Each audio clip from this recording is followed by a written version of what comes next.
which would support them as we went through the various stages. Although we didn't know how it would all pan out, it was looking quite obvious that people were going to have to start working from home. And so my response to that was to deliver a series of midday mindfulness sessions.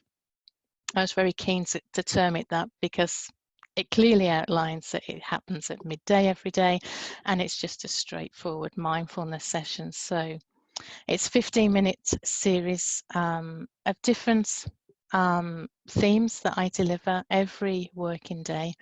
And the tone could be a bit around what's been in the news, responding to any stress and anxiety that might arise from that.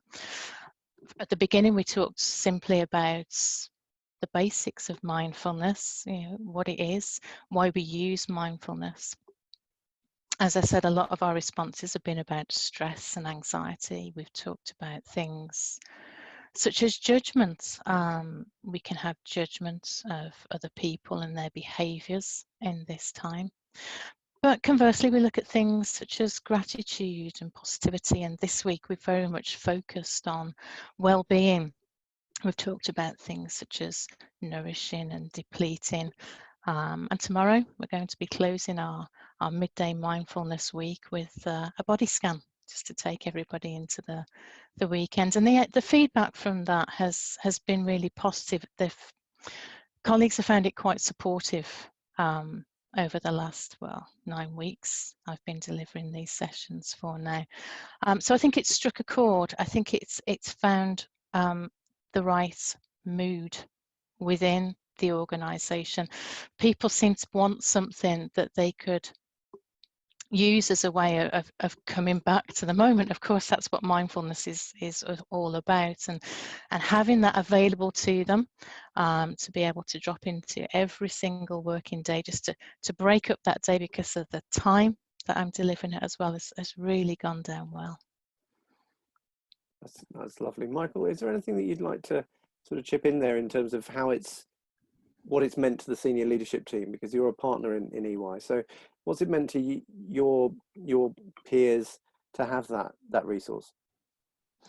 I think what's interesting, I think, is, where, and we might mention this and build upon it slightly later, but we're very much a bottom-up, mindfulness community, and that's the way we've kind of liked it, and that's the way we've got significant numbers in the organisation who benefit from it and contribute towards it. But it's been built bottom-up. What was interesting was, as COVID hit and we were working through that at an organisational level, there were so many different dimensions that we were having to manage as a business, and we were concerned with 17,000 people in the UK. We need to give them a sense of they have security, was a fundamental need that we had within the business.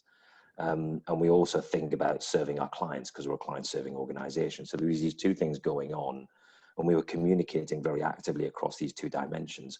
What's interesting is how many of the fellow partners and how quickly Amanda's midday mindfulness cropped up and then got to the top of the marketing pile internally, in terms of the things that we can do to help our teams and individuals and groups kind of find different ways that they can work through the situation.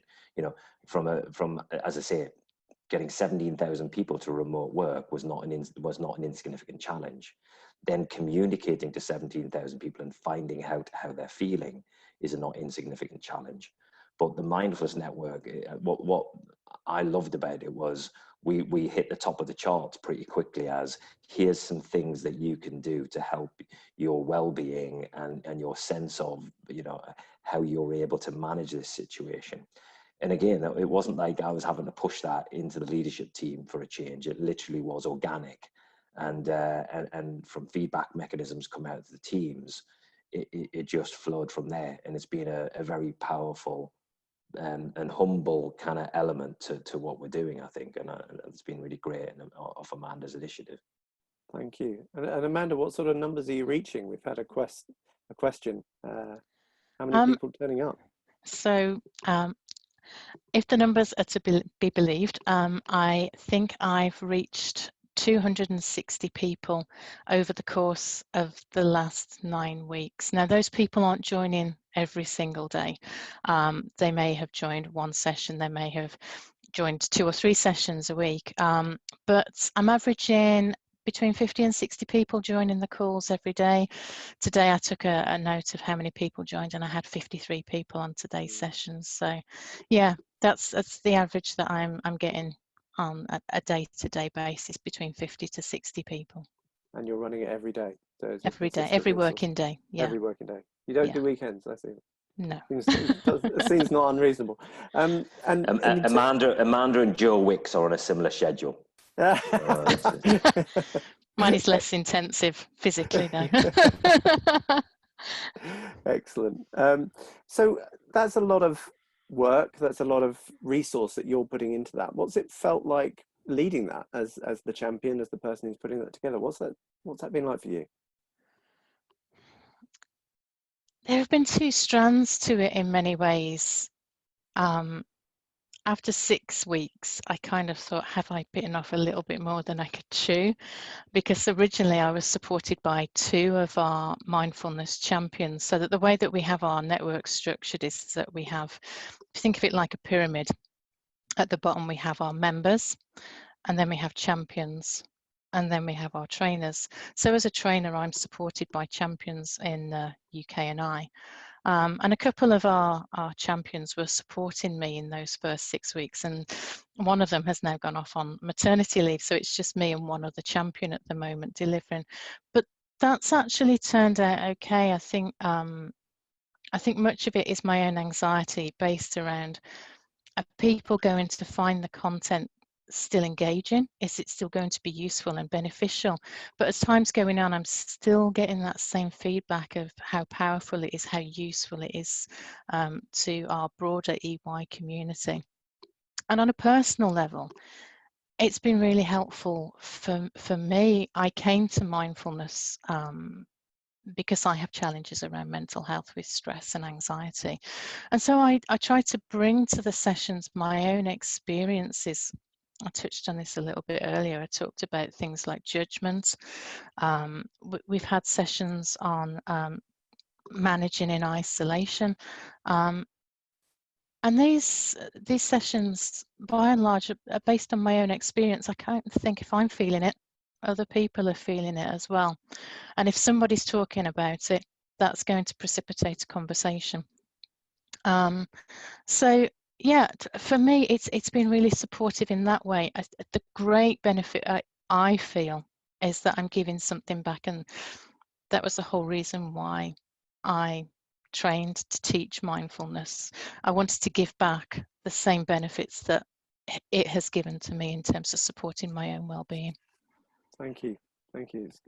And in terms of leadership, so you're giving a lot in terms of your leadership of this group.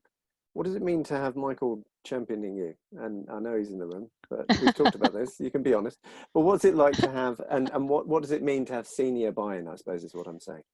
Well, particularly in the early stages, it was crucial to the success of the network. When people of the same level as Michael, partners, senior leaders in our business, see another of their peer group actively promoting and engaging mindfulness, it, I guess, gives it that degree of credibility if they've not heard about mindfulness before. But as time's gone on, and we've had continuous growth even before these sessions that I'm doing, I think there's become more of awareness about how mindfulness can help people in terms of resilience, their well-being, and other things like emotional intelligence, and how it contributes to inclusive cultures.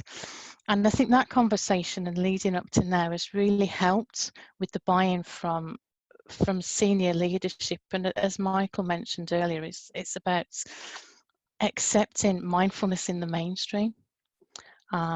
So yeah, I don't think the network would have been where it is without that support that we've had from Michael. So does that resonate with you, Michael? Do you feel that you've spoken very passionately in the lead up to this and now about how it's been a bottom-up movement, but do you think it was important having a partner or partners backing this?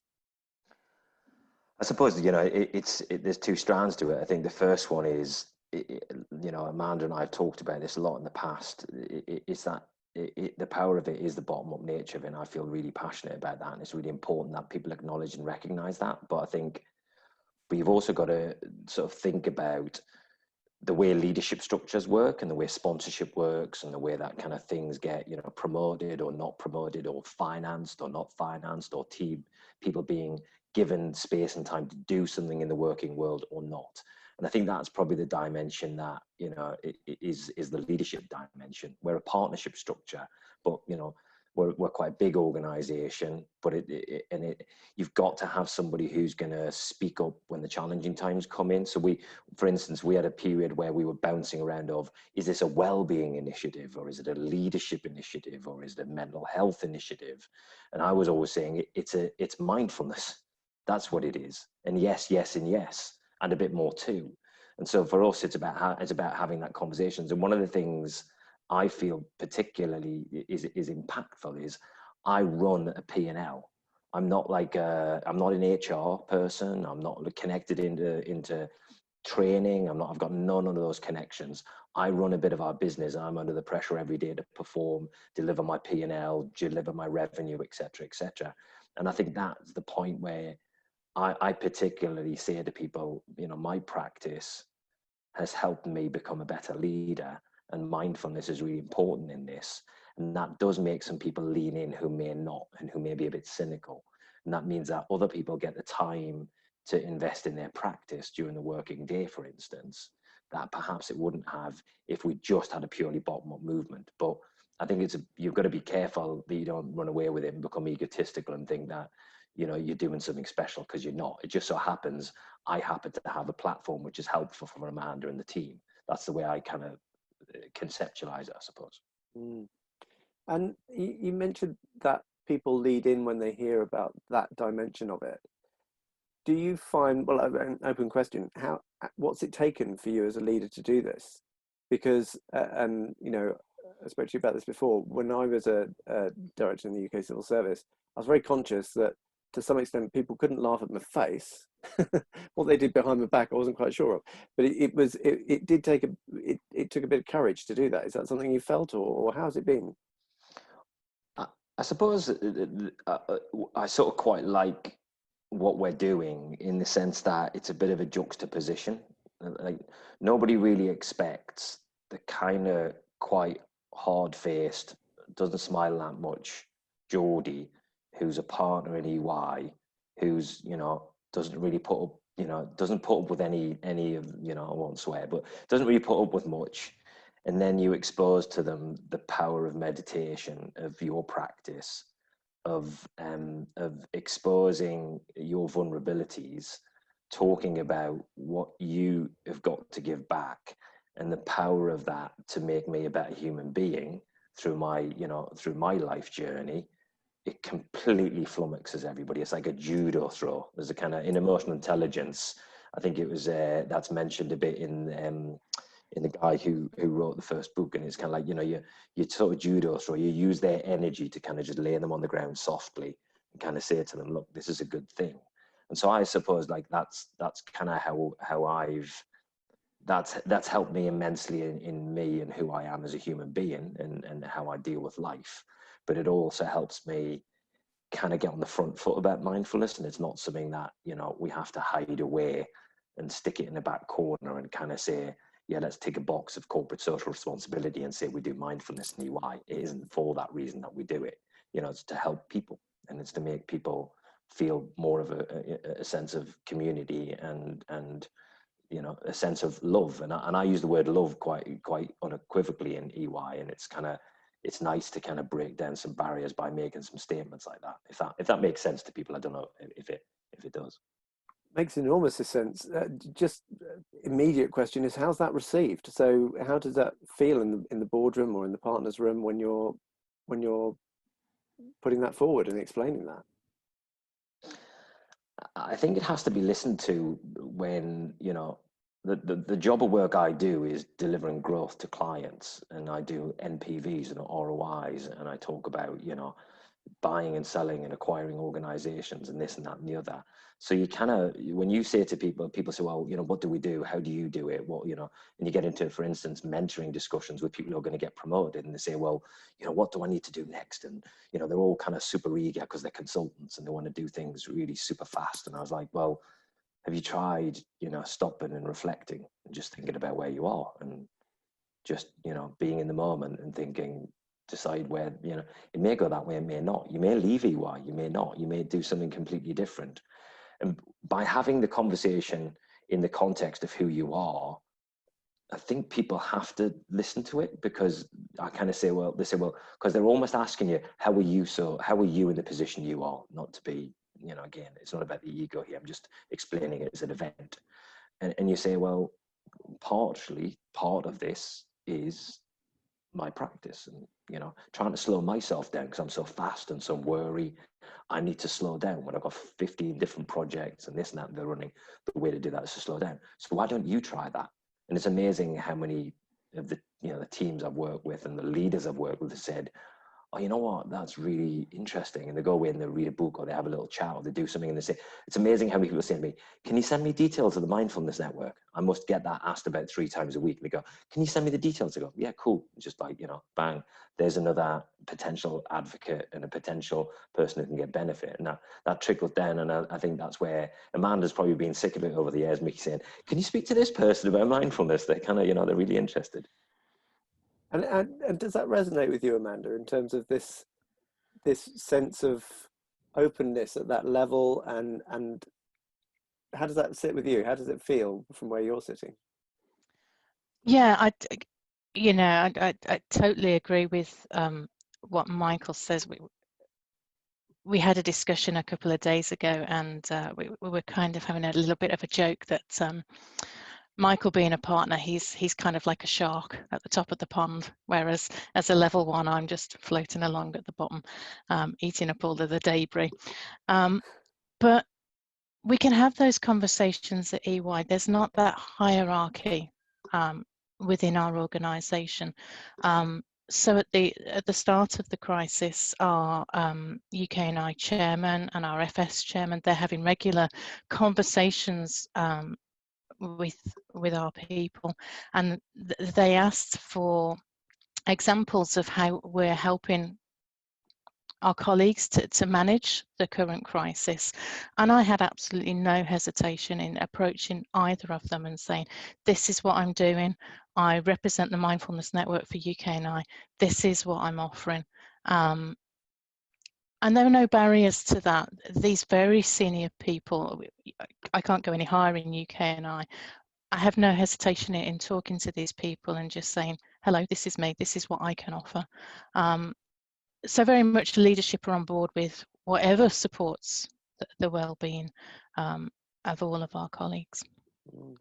And Michael, that kind of goes some way to answer a question from our community, which is, how many other partners are on board? Are you one of, are they all on board? Are there some people who are still a bit skeptical? What's it like? They're not going to all be on board. Think about it, we're a bunch of accountants, right, at heart. So just let that settle for a minute before I give an answer. You know, every partner in EY is also a member of the Institute of Chartered Accountants of England and Wales, as a matter of fact. So so I think you've kind of got a group of partners who, when you talk to them, really use practice and kind of might, you know, they might have a slightly different orientation around it. Maybe they're kind of more yoga orientated, maybe they're kind of, you know, but generally they're very enthusiastic and they see the benefit of it. And I think there's also, you know, a group of people who are very keen on human-centered design, and the group of people who are quite into emotional intelligence. So I think there's a kind of group of community who would naturally gravitate towards this. There's then a group of people who are inquisitive and would be kind of comfortable with the concept. And if you want to talk to their teams, or you want to kind of do something like that, then they're all cool with it. And then there's a group of people who are, you're a tree hugger, and you need to kind of, you know, you can get on and do your tree hugging, just leave me alone and I'll do my numbers. And that's the reality of any organization. I'm not saying EY is unique, and I'm not saying anything out of school there. It just is what it is. And I think that, you know, the percentages, you've probably got 20% there, you've got 40% there, and you've probably got the remainder in there. It would be a guess. I've not done a full partner-wide survey on that, but that's my kind of guesstimate, if that makes any sense. Yeah, makes a lot of sense. Thank you. So we're going to start moving towards the breakouts, but there are two questions I wanted to ask both of you, which are something which has gone really well in terms of the leadership support. And this could be your own personal leadership from your group, or leadership from the top of the shop, and something which just hasn't worked so well, and something that you've really learned from. So really learning points here about success and not success. Amanda, do you want to go first? That's a bit cruel because I haven't given you as much time to think about it. Let me answer your question about learning points. So our network began 5 years ago, and it was very much at a local level in UK and Ireland. A manager based in one of our London offices just wanted to deliver mindfulness, as it wasn't something that we had in our organisation at the time. So she delivered an MBSR course, and it was virtual. And from there, it was really successful, of course. And people who had been on that course talked to their friends and their colleagues, and they would inquire about, is there going to be another course? So we did another course, and then other people would come, and other people would come. So we rapidly left these shores, and our reach became global. And I think in some ways we were a little underprepared for that. We had so much demand coming in from other areas that a training pool of 3 people were trying to meet that demand, and it got a little bit too challenging in terms of the volume and what we were trying to deliver. Bearing in mind that, as I mentioned at the outset, this is all voluntary. This is not my job. This is just something I do as a side to my day job. So we did experience some challenges around that real quick growth that we had in the network. And last year we had a number of difficulties where we had to make some decisions about how we would continue for the network to evolve and grow, but in a more sustainable way. So in many ways we've gone back to the beginning. I now lead the training for UK and Ireland. I'm currently our only trainer. We've got another couple of people coming on board later in the year. And we've got trainers across Europe, America, Japan, Canada, Australia, and they're managing their own regions now. So that was a real learning point for us. And the secondary thing, I guess, is about having a good champions team behind you. So our champions have been through the 8-week course. They sustain their own mindfulness practice. They've got that passion for mindfulness. So they support the trainer network with delivery. So that could be doing things such as drop-in sessions in their local offices, delivering mindfulness in a team meeting. So I guess that's what we've learned, especially over the last 12 months. We almost became a victim of our own success, but I think we found a way in which we can continue to grow and evolve without that pressure being on any particular individual. It sounds like you're doing something really important, particularly at the moment, with your sessions being so well attended. And Michael, is there anything that you wanted to sort of draw out in terms of lessons learned from your experience? I mean, I think Amanda's hit probably the key one I would have reflected on as well. I remember being on a couple of calls where it just all got a bit hectic, didn't it, Amanda? And I was thinking, oh, you know what, this is getting a bit beyond it. When we were trying to manage the politics of a global rollout, it's almost like, you know, that just got a bit much. So I'm not just going to repeat what Amanda said, but that would probably be one of the bits for me, which is the key learning. The second one, I think, for anybody who's sponsoring a program, the lesson learned from me is get some budget and recognize the budget's going to go away and you're going to have to find another budget every sort of 18 months, because I'm in a wonderful position now where I've got my own P&L. So Amanda just pings me and says, can you pay this invoice, and I'll pay it. Whereas before we were scrabbling around asking for the HR department to fund us. And that was when we were bouncing around saying, well, can you, because we sponsor networks across the firm for many things, but you've got to fit in a box. And we weren't really keen on the box, but the box equated to the budget. And I think it was a couple of years where we were just kind of like getting in the box, and almost the box was trying to tell us what to do.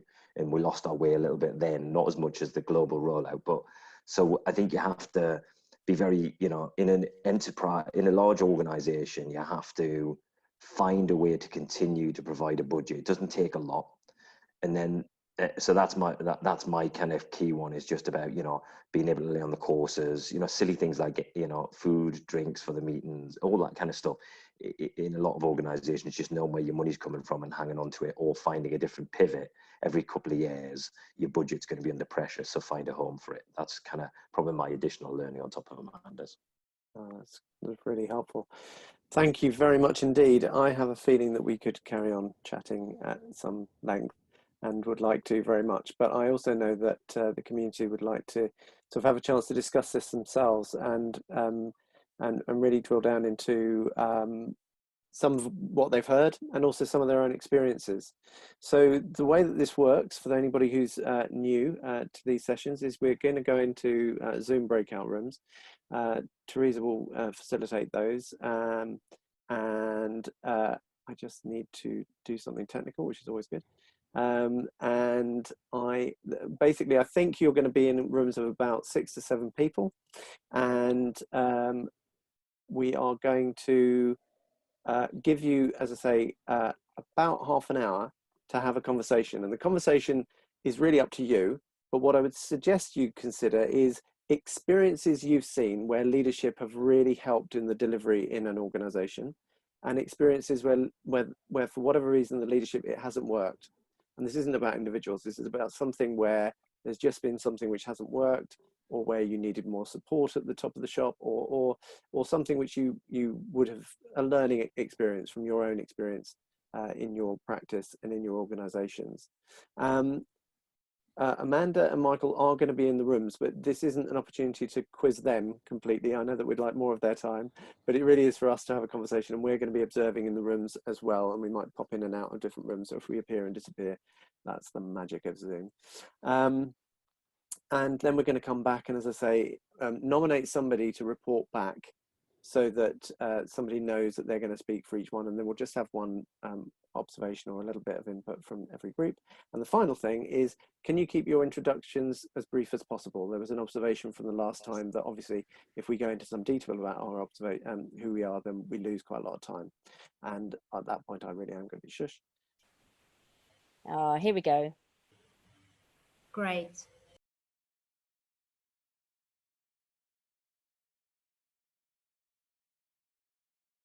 Okay, I think that's most people, Andrew. Fantastic. Lovely. Great. Welcome back. Okay, so we have, how many rooms did we end up with, Teresa? Teresa's frozen. So I'll start at 1. That's a pretty good place to start. I'm just conscious if I get to room 9 and nobody says anything, then that's too many rooms. So can anybody remember who, if they were the spokesperson for room 1? There were 7 people in a room, Andrew, so that might help you with the maths. Thank you very much, Jamie. Thank you. So who is this? I think it was us, room number 1, if I remember well. Right. There are 5. Thanks, Teresa. Go for it, Pavel. Are you the spokesperson? Okay, yes, yeah, I'm the spokesperson for our group. If there is another group 1, please tell me. So, a few points we touched on. Really amazing discussion and absolutely lovely, to meet you. Not all here, but soon we will manage to meet really everybody in this environment. So thanks for that. A few things we touched on, like one of them, when selling the mindfulness programs, best goes through the C-suite level. Definitely, I think straightforward thing. One thing maybe not that trivial, that besides all these amazing benefits this can have for people, it's about the results. It's about can it bring to the firm from the perspective of these leaders. So, going to whatever tangible benefits from the leadership perspective this can bring in terms of performance, profitability, let's say. So this is a point not to be forgotten when selling, let's say, mindfulness to the leadership. And then we were talking a lot about, in fact, like paying back to community, let's say.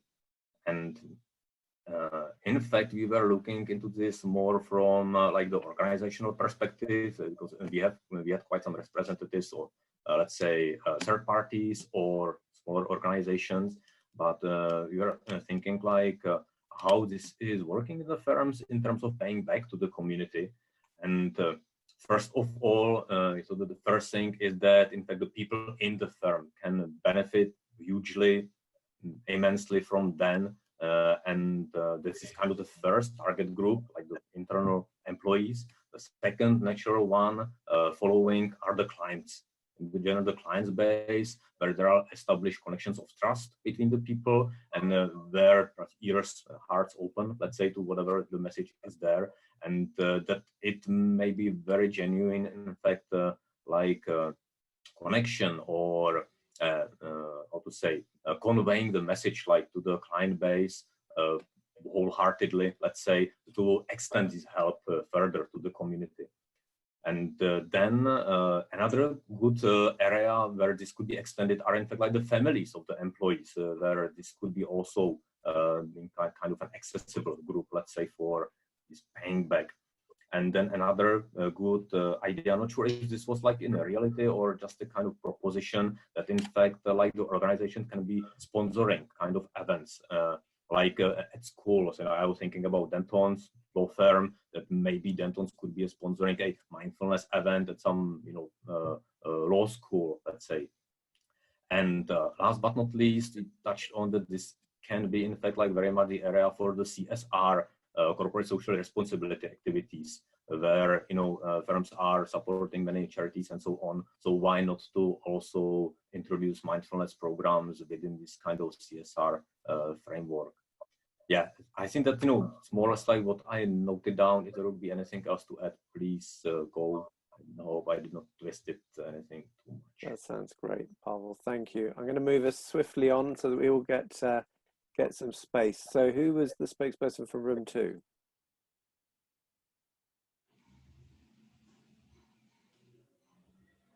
I don't think we know our room numbers, so okay. I don't know. Who was the next spokesperson who would like to speak? Let's go with that. Well, I was group 3, so shall I have a go? Yes, let's do that. Thanks, Neil. Okay.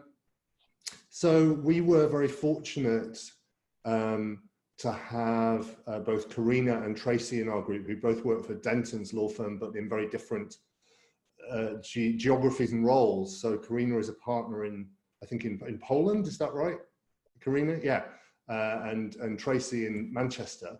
And what came back about good mindful leadership, I think, was that Karina established a mindfulness practice of her own and saw the benefits from that and was able to bring the benefits from that into the workplace, and to, I think, crucially, still be a successful leader within the organization and not to lose her edge, which is apparently something which lawyers desperately don't want to do, and push back potentially against mindfulness if they think that's what it's going to do to them.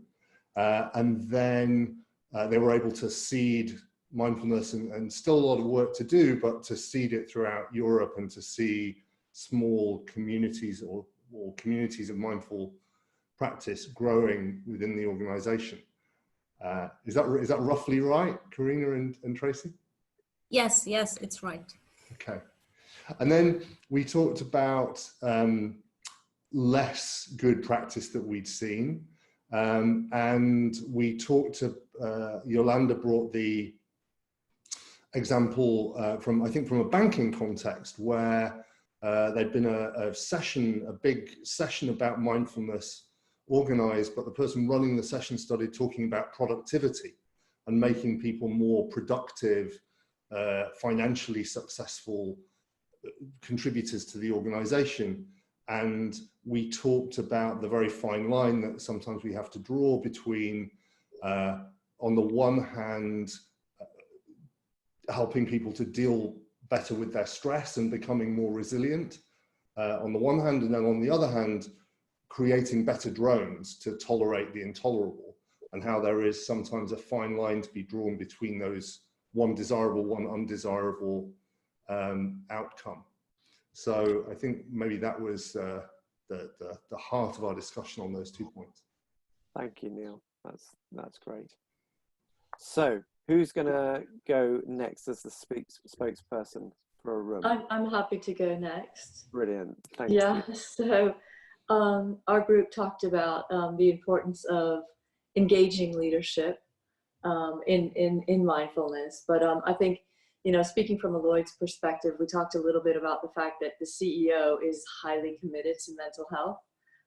He's one of those exemplary leaders who speaks about his own mental health challenges, which makes it really comfortable for everyone across the firm to also speak about their challenges and to be open about it. So we do spend a lot of time on mental health. In terms of mindfulness, we've got a mindfulness membership now that's gone above 600 since COVID, which is really exciting. And it's been driven off of morning meditations that are run by a very grassroots, bottoms up type of group, 5, 6 really good individuals in the firm who've gotten together to lead these sessions. And, we often have more than 100, but, dialing in the morning, it's 15 minutes of our day to enjoy this beautiful meditation that's provided. What's helped on the leadership side, I think, is inviting leaders in to a morning session, giving them a few talking points to say, just dial in, join us, tell us what you think about mindfulness for a minute. You can say, maybe these 5 things are something that you want on your own.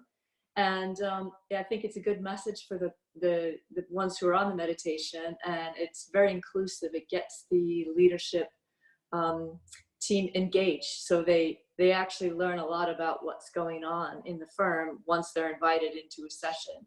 And I've heard, from my own, the global head of my business has talked about it in some of his follow-up sessions and team talks and floor walks, virtual floor walks now. So that's one thing that I think that's helped. And then there was a mention around the neuroscience, bankers, accountants. There were, a combination of individuals in our room, but the neuroscience seems to help with leadership engagement that might be more reticent or more doubtful about exercise of the mind versus exercise of the body, and to draw those parallels and to help those who are more doubtful to get their head around that space. And then there was some really interesting input about kindness and the importance of kindness, the self-kindness sessions, creating time for people to connect through kindness. I can't speak as well as the individual in our room, but it was very interesting to hear about a session that they held with leaders, creating time, 15 minutes to listen to each other, to lean in and listen. And the transformation that had on leaders once they were listened to. So I think that pretty much summarizes what we talked about, but it would be lovely if anybody else in the room wanted to add. Any additional? That nailed it. That nailed it. There you go. So I know that Matt's one of our spokespeople because I was in that room for a bit. Okay. Who's the other one? Hey, Tessa. Okay. Who would like to go first? I'm ready. You're ready. Go, Matt. Ready to go. I was with Roy, Mel, Jason, and Philippa, and we had a couple of star guests as well joining us at one point. We had 3 key areas, really. One was starting out can often feel a little bit lonely, and we heard a story about starting small within a department, but then also then beginning to branch out from that and finding others in other departments to create that kind of amplification effect, and that joining and coming together effect has really started working and really started helping in terms of getting visibility and further support within a large organization. The second area was about the importance of data and actually data science, which was one that I talked about in the boardroom, and the importance of rigorous data to support investment cases. And whilst many of us don't really want to have to do that, in the boardroom, that is vital, that they see that there is a correlation to results for investment. Even with big, strong supporters at the top, you still need that. I can guarantee it. And the evaluation, employees allowing consent to have their data used before evaluation that they join your program, a during, and then after. So we do 4 weeks before, 4 weeks after, and 6 months after, should be part of that data set. And then if you can link that to employee health, culture index, business health culture index, and employee engagement, that speaks volumes. And then the third area was sort of linked to that, actually, about language with senior execs, which Roy brought in. The importance of good communication and the right language and the right conversation with senior leaders. Getting to the kind of 80-20 rule Roy was talking to us about, that Pareto principle, about actually how do you make employees effective, how do you help them to be effective, and how do you actually talk to execs about the impact of distraction on work, on productivity, on their business. Actually, again, helps to speak volumes to them to understand, why they should be bringing these programs in. So actually speaking their language and talking to the points which they're really concerned about, and telling them why they should be concerned about that. Great, I think thanks, I did a Matt. fair representation for the group there. Hopefully. Nobody's shouting at the moment. Thank you. So thanks, Matt. That's brilliant. And Tessa. Thanks, Andrew. So we had a great chat in our room. We had representatives from Lloyds Bank, Leeds Building Society, Children's Services in the council, financial consultancy, a science and tech company. And what was really consistent was that most of those organisations are doing a similar thing of running 15-minute or 30-minute daily or weekly drop-ins at the moment, which was great.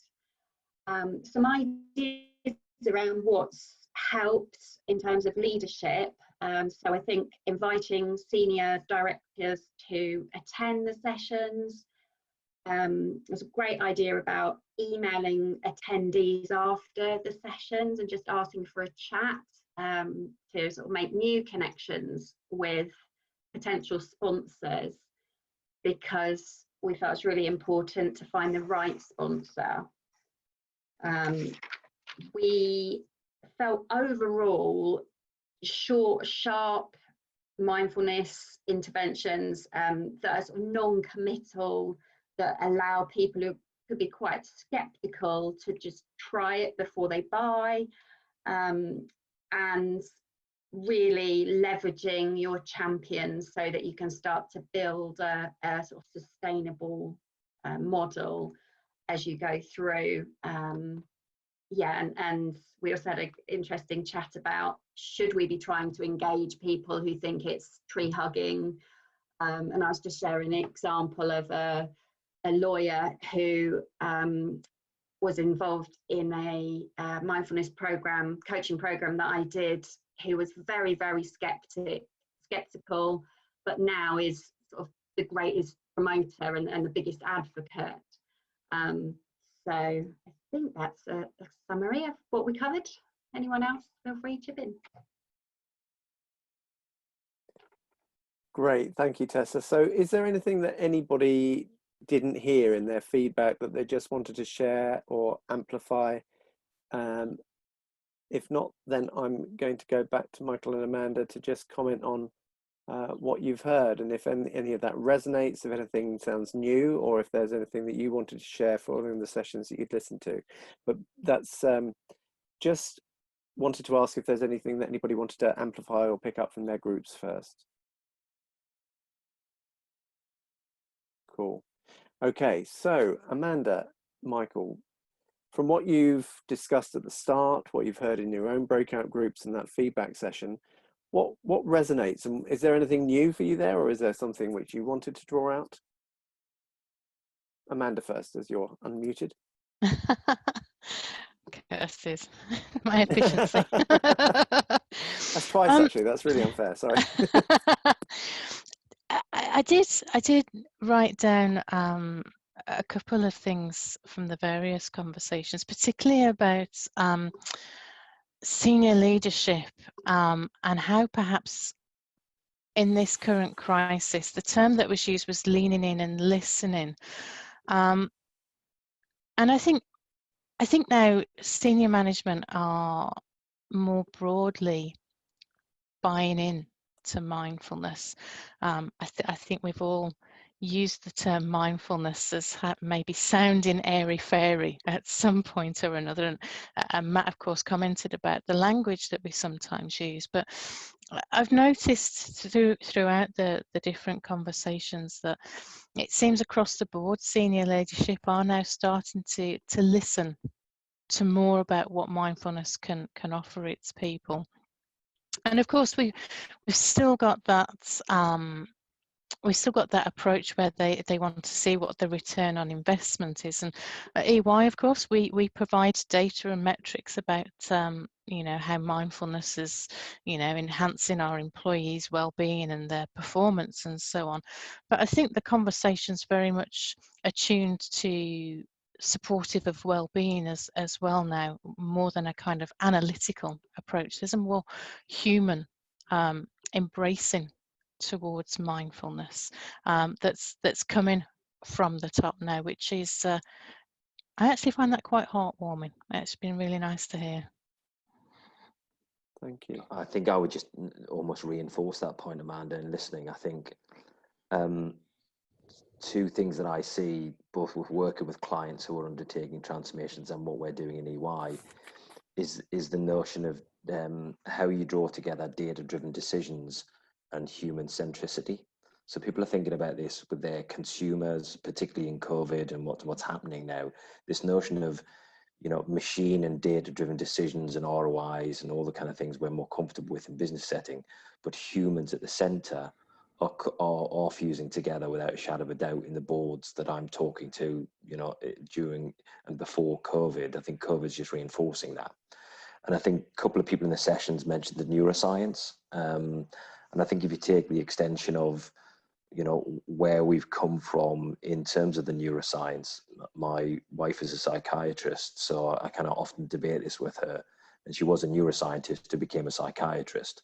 She went from the kind of, one side to that other dimension. And I think that ability to explain the neuroscience behind what we're talking about and where that's come from and where it's going to enables us to connect data-driven decisions and humans at the center. So I think that's probably where I would be looking to have that conversation, potentially, as opposed to just a straightforward, the control group and the assessment and how you evaluate bench strength on a whole bunch of people on mindfulness versus non-mindfulness is very, very difficult. And I think it's virtually impossible. So I'm more kind of minded towards people are talking about human centricity and people are talking about the importance of performance, etc. Bring the neuroscience in. That sounds like quite a fascinating discussion that I heard in a couple of the breakouts, and I use those words. The neuroscience informs this now, and it's a pretty strong and compelling case. You look at NICE Guidelines, which is a world-renowned organization, and that's kind of that and the neuroscience, the basis of NICE Guidelines around well-being, and it is in the NICE Guidelines for depression as much as a SSRI is. And then you talk about the neuroscience, and you talk about humans at the center. That's a really strong vehicle for any leader to hear about the importance of mindfulness for me. And that's super timely, Michael, because there's a question from the group, particularly around when you're talking about the benefits of mindfulness in practice to your work. Do you talk about making better decisions or more easily discerning appropriate action as a leader? And if so, do you talk about it so that it makes sense to senior EY colleagues? So as well as what you've just said about the it's really important. It's really, Yeah. I mean, I will tell a little anecdote, which is quite important. The biggest mentor I had in my career was the most amazing salesperson, and we sold billions of transformation work together. And you would never think he was a mindfulness advocate. Very larger than life Irishman I worked with a lot. And I remember we did a thing, and it sticks with me to this day. Before we used to go into big pitches, we used to stand outside the room, we'd look at each other, and we'd say, leave the egos at the door. Let's just draw some breaths, and let's just, meet the client's expectations. This was way before we were thinking about mindfulness. This is like way before I was exposed to mindfulness, I apologize. This is 15, 16 years ago. And I think about, and he's one of the most senior leaders in EY now. And I worked in another organization. I followed him here. He was such a big mentor. And actually that notion of how leaders can use mindfulness to slow the moment down when you're dealing with executives in a room, and you can sit there and you can literally watch the room in slow motion and see the emotions in the room and move around the room almost as if you're transcending the room, can come to you if your practice is in the right level. And to do that in hyper tense situations, and I recognize there's quite a lot of lawyers in the room here, and when you're doing critical business negotiations and there's, everyone's getting very fraught, to slow the room down and bring a bit of love into the room is just, you explain that to a leader and you say, you're going to be so much more effective. I've never found it's very easy to sell, as it were. Thank you. That's a fantastic insight. And one last question to Amanda, if I may. Just a question from the group about marketing. So you've got this incredibly large group and growing at this time. What have you done to reach people? What have you done to make people aware of what you're doing? In terms of the sessions that I'm delivering now.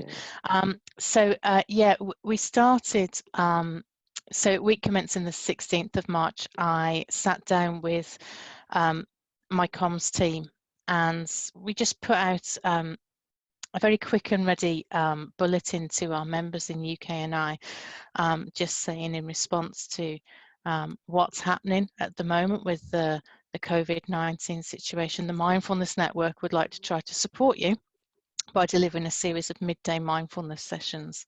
And it was as simple as putting a link in, a Teams link. So we explained what it was, reinforced the time, because we still get asked what time they are, even though it's obvious from the title. And we just asked people to save that link in their diaries as a reminder. And also to sort of forward it on as well to people who might not be subscribed to our network comms.